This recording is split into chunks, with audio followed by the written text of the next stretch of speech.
प्यारे परमेश्वर, इस अच्छे से समय के लिए आपको धन्यवाद देते हैं। आज के इस बाइबल वचन समय को भी आप आशीषदायक बना के दीजिए। जैसे हम पढ़ते हैं, मेरी बातें तुम में बने रहे तो जो चाहो वो हो जाएगा। उसी प्रकार परमेश्वर इस वचनों को हमारे अंदर रखने के लिए आप मदद कीजिए, ताकि हमारे सारे चाहत को हम प्राप्त करने के लिए मदद कीजिए। यीशु मसीह के नाम से मांगते पिता, आमीन। उत्पत्ति अध्याय 44। तब उसने अपने घर के अधिकारी को आज्ञा दी, इन मनुष्यों के बोरों में जितनी भोजन वस्तु समा सके उतनी भर दे, और एक एक जन के रुपए को उसके बोरे के मुंह पर रख दे, और मेरा चांदी का कटोरा छोटे के बोरे के मुंह पर उसके अन्न के रुपए के साथ रख दे। यूसुफ की इस आज्ञा के अनुसार उसने किया। बोर होते ही वे मनुष्य अपने गदों समेत विदा किए गए।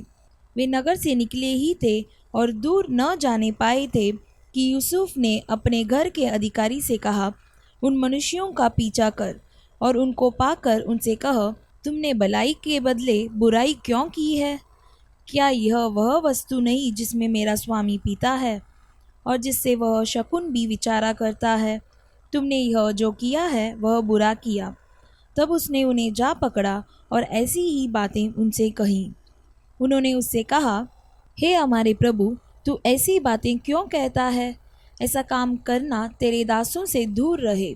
देख, जो रुपया हमारे बोरों के मुंह पर निकला था, जब हमने उसको कनान देश से ले आकर तुझे लौटा दिया, तब भला तेरे स्वामी के घर में से हम कोई चांदी या सोने की वस्तु कैसे चुरा सकते हैं? तेरे दासों में से जिस किसी के पास वह निकले, वह मार डाला जाए, और हम भी अपने उस प्रभु के दास हो जाएं। उसने कहा, तुम्हारी ही कहना सही, जिसके पास वह निकले वह मेरा दास होगा, और तुम लोग निरपराध ठहरोगे। इस पर वे जल्दी से अपने अपने बोरे को उतार भूमि पर रखकर उन्हें खोलने लगे। तब वह ढूंढने लगा और बड़े के बोरे से लेकर छोटे के बोरे तक खोज की, और कटोरा बिन्यामीन के बोरे में मिला। तब उन्होंने अपने अपने वस्त्र फाड़े और अपना अपना गद्दा लाद कर नगर को लौट गए। जब यहूदा और उसके भाई यूसुफ के घर पर पहुँचे और यूसुफ वहीं था, तब वे उसके सामने भूमि पर गिरे। यूसुफ ने उनसे कहा, तुम लोगों ने यह कैसा काम किया है? क्या तुम न जानते थे कि मुझसा मनुष्य शकुन विचार सकता है? यहूदा ने कहा, हम लोग अपने प्रभु से क्या कहें? हम क्या कहकर अपने को निर्दोष ठहराएं? परमेश्वर ने तेरे दासों के अधर्म को पकड़ लिया है। हम और जिसके पास कटोरा निकला वह भी, हम सब के सब अपने प्रभु के दास ही है। उसने कहा, ऐसा करना मुझसे दूर रहे। जिस जन के पास कटोरा निकला है वही मेरा दास होगा, और तुम लोग अपने पिता के पास कुशल क्षेम से चले जाओ। तब यहूदा उसके पास जाकर कहने लगा, हे मेरे प्रभु, तेरे दास को अपने प्रभु से एक बात कहने की आज्ञा हो, और तेरा कोप तेरे दास पर न भड़के, क्योंकि तू तो फिरौन के तुल्य है। मेरे प्रभु ने अपने दासों से पूछा था, क्या तुम्हारे पिता या बाई है? और हमने अपने प्रभु से कहा, हाँ, हमारा बूढ़ा पिता है, और उसके बुढ़ापे का एक छोटा सा बालक भी है, परंतु उसका भाई मर गया है, इसलिए वह अब अपनी माता का अकेला ही रह गया है, और उसका पिता उससे स्नेह रखता है। तब तूने अपने दासों से कहा था, उसको मेरे पास ले आओ, जिससे मैं उसको देखूं। तब हमने अपने प्रभु से कहा था, वह लड़का अपने पिता को नहीं छोड़ सकता, नहीं तो उसका पिता मर जाएगा। और तूने अपने दासों से कहा, यदि तुम्हारा छोटा भाई तुम्हारे संग न आए तो तुम मेरे सम्मुख फिर न आने पाओगे। इसलिए जब हम अपने पिता तेरे दास के पास गए, तब हमने उससे अपने प्रभु की बातें कही। तब हमारे पिता ने कहा, फिर जाकर हमारे लिए थोड़ी सी भोजन वस्तु मोल ले आओ। हमने कहा, हम नहीं जा सकते। हाँ, यदि हमारा छोटा भाई हमारे संग रहे तब हम जाएंगे, क्योंकि यदि हमारा छोटा भाई हमारे संग न रहे तो हम उस पुरुष के सम्मुख न जाने पाएंगे। तब तेरे दास मेरे पिता ने हमसे कहा, तुम तो जानते हो कि मेरी स्त्री से 2 पुत्र उत्पन्न हुए, और उनमें से एक तो मुझे छोड़ ही गया, और मैंने निश्चय कर लिया कि वह फाड़ डाला गया होगा, और तब से मैं उसका मुंह न देख पाया।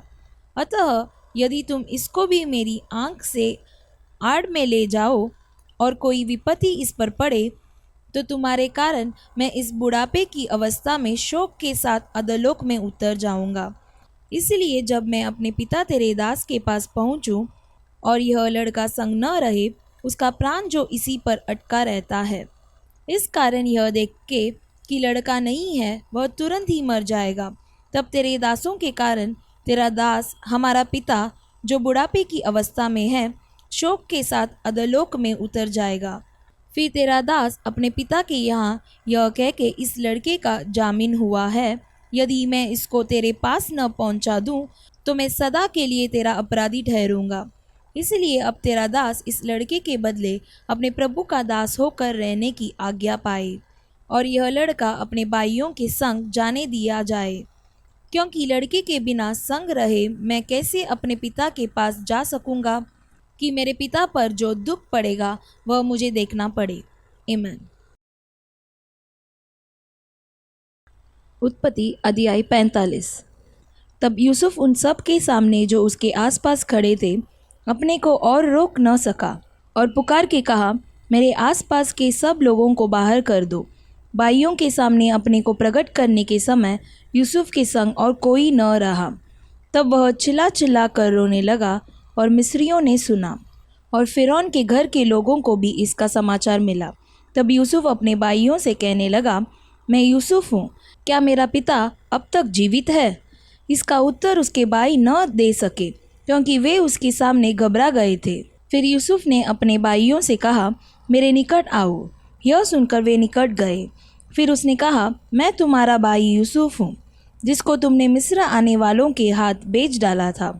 अब तुम लोग मत पछताओ और तुमने जो मुझे यहाँ बेच डाला इससे उदास मत हो, क्योंकि परमेश्वर ने तुम्हारे प्राणों को बचाने के लिए मुझे तुम्हारे आगे भेज दिया है। क्योंकि अब 2 वर्ष से इस देश में अकाल है और अब 5 वर्ष और ऐसे ही होंगे कि उनमें न तो हल चलेगा और न अन्न काटा जाएगा। इसलिए परमेश्वर ने मुझे तुम्हारे आगे इसलिए भेजा कि तुम पृथ्वी पर जीवित रहो और तुम्हारे प्राणों के बचने से तुम्हारा वंश बढ़े। इस रीति अब मुझको यहाँ पर भेजने वाले तुम नहीं, परमेश्वर ही ठहरा, और उसी ने मुझे फिरौन का पिता सा और उसके सारे घर का स्वामी और सारे मिस्र देश का प्रभु ठहरा दिया है। अतः शीघ्र मेरे पिता के पास जाकर कहो, तेरा पुत्र यूसुफ यह कहता है कि परमेश्वर ने मुझे सारे मिस्र का स्वामी ठहराया है, इसलिए तू मेरे पास बिना विलंब किए चला आ। तेरा निवास गोशेन देश में होगा और तू बेटे पोतों, भेड़ बकरियों, गाय बैलों और अपने सब कुछ समेत मेरे निकट रहेगा। और अकाल के जो 5 वर्ष और होंगे उनमें वहीं तेरा पालन पोषण करूँगा। ऐसा न हो कि तू और तेरा घराना वरन जितने तेरे हैं वे भूखों मरे। और तुम अपनी आंखों से देखते हो और मेरा भाई बिन्यामीन भी अपनी आंखों से देखता है कि जो हमसे बातें कर रहा है वह यूसुफ है। तुम मेरे सब वैभव का जो मिस्र में है और जो कुछ तुमने देखा है उस सब का मेरे पिता से वर्णन करना और तुरंत मेरे पिता को यहाँ ले आना। तब वह अपने भाई बिन्यामीन के गले से लिपट कर रोया और बिन्यामीन भी उसके गले से लिपट कर रोया। वह अपने सब भाइयों को भी चूम कर रोया और इसके पश्चात उसके भाई उससे बातें करने लगे। इस बात का समाचार कि यूसुफ के भाई आए हैं फिरौन के भवन तक पहुंच गया और इससे फिरौन और उसके कर्मचारी प्रसन्न हुए। इसलिए फिरौन ने यूसुफ से कहा, अपने भाइयों से कह कि एक काम करो, अपने पशुओं को लाद कर कनान देश में चले जाओ और अपने पिता और अपने अपने घर के लोगों को लेकर मेरे पास आओ, और मिस्र देश में जो कुछ अच्छे से अच्छा है वह मैं तुम्हें दूंगा और तुम्हें देश के उत्तम से उत्तम पदार्थ खाने को मिलेंगे। और तुझे आज्ञा मिली है, तुम एक काम करो कि मिस्र देश से अपने बाल बच्चों और स्त्रियों के लिए गाड़ियाँ ले जाओ और अपने पिता को ले आओ और अपनी सामग्री का मोह न करना, क्योंकि सारे मिस्र देश में जो कुछ अच्छे से अच्छा है वह तुम्हारा है। इज़राइल के पुत्रों ने वैसा ही किया और यूसुफ ने फिरौन की आज्ञा के अनुसार उन्हें गाड़ियाँ दी और मार्ग के लिए भोजन सामग्री भी दी। उनमें से एक एक जन को उसने एक एक जोड़ा वस्त्र भी दिया, और बिन्यामीन को 300 रुपये के टुकड़े और 5 जोड़े वस्त्र दिए। अपने पिता के पास उसने जो भेजा वह यह है, अर्थात मिस्र की अच्छी वस्तुओं से लदे हुए 10 गदहे और अन्न और रोटी, और उसके पिता के मार्ग के लिए भोजन वस्तु से लदी हुई 10 गदहियाँ। तब उसने अपने भाइयों को विदा किया और वे चल दिए। और उसने उनसे कहा, मार्ग में कहीं झगड़ा न करना। मिस्र से चलकर वे कनान देश में अपने पिता याकूब के पास पहुँचे और उससे यह कहा, यूसुफ अब तक जीवित है और सारे मिस्र देश पर प्रभुता वही करता है। पर उसने उनकी प्रतीति न की और वह अपने आपे में न रहा। तब उन्होंने अपने पिता याकूब से यूसुफ की सारी बातें जो उसने उनसे कही थी कह दी। जब उसने उन गाड़ियों को देखा जो यूसुफ ने उसके ले आने के लिए भेजी थी, तब उसका चित्त स्थिर हो गया और इज़राइल ने कहा, बस मेरा पुत्र यूसुफ अब तक जीवित है, मैं अपनी मृत्यु से पहले जाकर उसको देखूंगा। आमीन। मरकुस रचित सुसमाचार अध्याय 1। परमेश्वर के पुत्र यीशु मसीह के सुसमाचार का आरंभ। जैसा यशाया भविष्यद्वक्ता की पुस्तक में लिखा है, देख मैं अपने दूत को तेरे आगे भेजता हूँ जो तेरे लिए मार्ग सुधारेगा। जंगल में एक पुकारने वाले का शब्द सुनाई दे रहा है कि प्रभु का मार्ग तैयार करो और उसकी सड़कें सीधी करो। यूहन्ना आया जो जंगल में बपतिस्मा देता और पापों की क्षमा के लिए मन फिराव के बपतिस्मा का प्रचार करता था। सारे यहूदिया प्रदेश के और यरूशलेम के सब रहने वाले निकलकर उसके पास गए और अपने पापों को मानकर यरदन नदी में उससे बपतिस्मा लिया। यूहन्ना ऊन के रोम का वस्त्र पहने और अपनी कमर में चमड़े का कटिबंध बांधे रहता था तथा टीड़ियाँ और वन मधु खाया करता था और यह प्रचार करता था, मेरे बाद वह आने वाला है जो मुझसे शक्तिमान है। मैं इस योग्य नहीं कि झुककर उसके जूतों का बंद खोलूं। मैंने तो तुम्हें जल से बपतिस्मा दिया है, पर वह तुम्हें पवित्र आत्मा से बपतिस्मा देगा। उन दिनों में यीशु ने गलील के नाजरत से आकर यरदन में यूहन्ना से बपतिस्मा लिया, और जब वह जल से निकलकर ऊपर आया तो तुरंत उसने आकाश को खुलते और आत्मा को कबूतर के समान अपने ऊपर उतरते देखा। और यह आकाशवाणी हुई, तू मेरा प्रिय पुत्र है, तुझसे मैं प्रसन्न हूँ। तब आत्मा ने तुरंत उसको जंगल की ओर भेजा। जंगल में 40 दिन तक शैतान ने उसकी परीक्षा की और वह वन पशुओं के साथ रहा और स्वर्गदूत उसकी सेवा करते रहे। यूहन्ना के पकड़वाए जाने के बाद यीशु ने गलील में आकर परमेश्वर के राज्य का सुसमाचार प्रचार किया और कहा, समय पूरा हुआ है और परमेश्वर का राज्य निकट आ गया है। मन फिराओ और सुसमाचार पर विश्वास करो। गलील की झील के किनारे किनारे जाते हुए उसने शमौन और उसके भाई अंद्रियास को झील में जाल डालते देखा, क्योंकि वे मछुए थे। यीशु ने उनसे कहा, मेरे पीछे आओ, मैं तुमको मनुष्यों के मछुए बनाऊंगा। वे तुरंत जालों को छोड़कर उसके पीछे हो लिए। कुछ आगे बढ़कर उसने जब्दी के पुत्र याकूब और उसके भाई यूहन्ना को नाव पर जालों को सुधारते देखा। उसने तुरंत उन्हें बुलाया और वे अपने पिता जब्दी को मजदूरों के साथ नाव पर छोड़कर उसके पीछे हो लिए।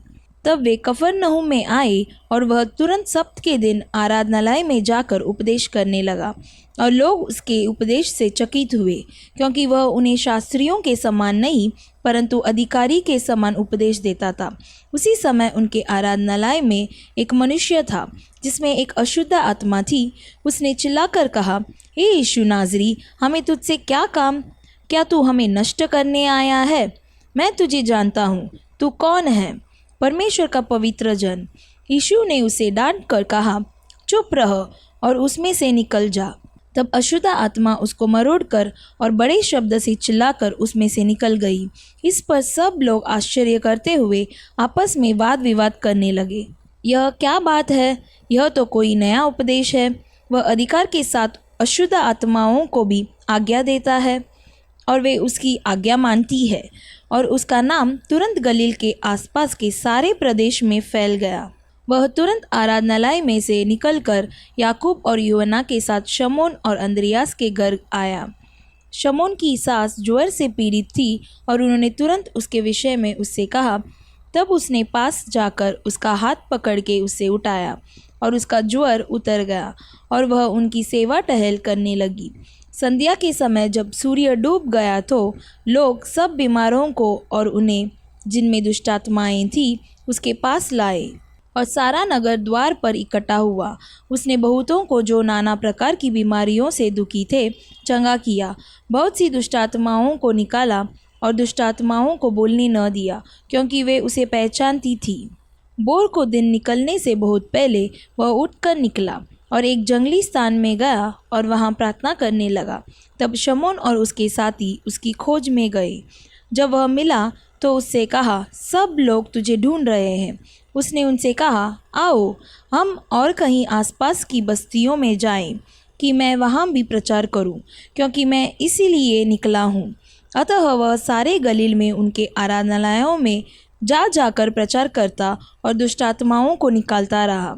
एक कोढ़ी उसके पास आया, उससे विनती की और उसके सामने घुटने टेक कर उससे कहा, यदि तू चाहे तो मुझे शुद्ध कर सकता है। उसने उस पर तरस खाकर हाथ बढ़ाया और उसे छू कर कहा, मैं चाहता हूँ तू शुद्ध हो जा। और तुरंत उसका कोढ़ जाता रहा और वह शुद्ध हो गया। तब उसने उसे चिताकर तुरंत विदा किया और उससे कहा, देख, किसी से कुछ मत कहना, परंतु जाकर अपने आप की याजक को दिखा और अपने शुद्ध होने के विषय में जो कुछ मूसा ने ठहराया है उसे भेंट चढ़ा कि उन पर गवाही हो। परंतु वह बाहर जाकर इस बात का बहुत प्रचार करने और यहाँ तक फैलाने लगा कि यीशु फिर खुल्लम खुल्ला नगर में न जा सका, परंतु बाहर जंगली स्थानों में रहा और चारों ओर से लोग उसके पास आते रहे। आमीन। नीति वचन अध्याय 3। हे मेरे पुत्र, मेरी शिक्षा को न भूलना, अपने हृदय में मेरी आज्ञाओं को रखे रहना, क्योंकि ऐसा करने से तेरी आयु बढ़ेगी और तू अधिक कुशल से रहेगा। कृपा और सच्चाई तुझसे अलग न होने पाए, वरन उनको अपने गले का हार बनाना और अपनी हृदय रूपी पटिया पर लिखना, तो तू परमेश्वर और मनुष्य दोनों का अनुग्रह पाएगा। तू अति बुद्धिमान होगा। तू अपनी समझ का सहारा न लेना, वरन संपूर्ण मन से यहोवा पर भरोसा रखना। उसी को स्मरण करके सब काम करना, तब वह तेरे लिए सीधा मार्ग निकालेगा। अपनी दृष्टि में बुद्धिमान न होना, यहोवा का भय मानना और बुराई से अलग रहना। ऐसा करने से तेरा शरीर भला चंगा और तेरी हड्डियाँ पुष्ट रहेंगी। और अपनी भूमि की सारी पहली उपज दे देकर यहोवा की प्रतिष्ठा करना। इस प्रकार तेरे खते भरे पूरे रहेंगे और तेरे रसकुंडों से नया दाखमधु उमड़ता रहेगा। हे मेरे पुत्र, यहोवा की शिक्षा से मुँह न मोड़ना, और जब वह तुझे डांटे तब तू बुरा न मानना, क्योंकि यहोवा जिससे प्रेम रखता है उसको डांटता है, जैसे कि बाप उस बेटे को जिसे वह अधिक चाहता है। क्या ही धन्य है वह मनुष्य जो बुद्धि पाए और वह मनुष्य जो समझ प्राप्त करे, क्योंकि बुद्धि की प्राप्ति चांदी की प्राप्ति से बड़ी और उसका लाभ चौके सोने के लाभ से भी उत्तम है। वह मूंगे से अधिक अनमोल है, और जितनी वस्तुओं की तू लालसा करता है उनमें से कोई भी उसके तुल्य न ठहरेगी। उसके दाहिने हाथ में दीर्घायु और उसके बाएं हाथ में धन और महिमा है। उसके मार्ग आनंददायक है और उसके सब मार्ग कुशल के हैं। जो बुद्धि को ग्रहण कर लेते हैं उनके लिए वह जीवन का वृक्ष बनती है, और जो उसको पकड़े रहते हैं वह धन्य है। यहोवा ने पृथ्वी की नींव बुद्धि ही से डाली और स्वर्ग को समझ ही के द्वारा स्थिर किया। उसी के ज्ञान के द्वारा गहरे सागर फूट निकले और आकाश मंडल से ओस टपकती है। हे मेरे पुत्र, ये बातें तेरी दृष्टि की ओट में न होने पाएं। खरी बुद्धि और विवेक की रक्षा कर, तब इनसे तुझे जीवन मिलेगा और ये तेरे गले का हार बनेंगे। तब तू अपने मार्ग पर निडर चलेगा और तेरे पाँव में ठेस न लगेगी। जब तू लेटेगा तब भय न खाएगा, जब तू लेटेगा तब सुख की नींद आएगी। अचानक आने वाले भय से न डरना, और जब दुष्टों पर विपत्ति आ पड़े तब न घबराना, क्योंकि यहोवा तुझे सहारा दिया करेगा और तेरे पाँव को फंदे में फंसने न देगा। जिनका भला करना चाहिए, यदि तुझ में शक्ति रहे तो उनका भला करने से न रुकना। यदि तेरे पास देने को कुछ हो तो अपने पड़ोसी से न कहना कि जा कल फिर आना, कल मैं तुझे दूंगा। जब तेरा पड़ोसी तेरे पास बेकट के रहता है तब उसके विरुद्ध बुरी युक्ति न बांधना। जिस मनुष्य ने तुझसे बुरा व्यवहार न किया हो उससे अकारण मुकदमा खड़ा न करना, उपद्रवी पुरुष के विषय में डाह न करना, न उसकी सी चाल चलना, क्योंकि यहोवा कुटिल से घृणा करता है, परंतु वह अपना भेद सीधे लोगों पर खोलता है। दुष्ट के घर पर यहोवा का शाप और धर्मियों के वासस्थान पर उसकी आशीष होती है। टट्टा करने वालों से वह निश्चय टट्टा करता है और दीनों पर अनुग्रह करता है। बुद्धिमान महिमा को पाएंगे और मूर्खों की बढ़ती अपमान ही की होगी। आमीन।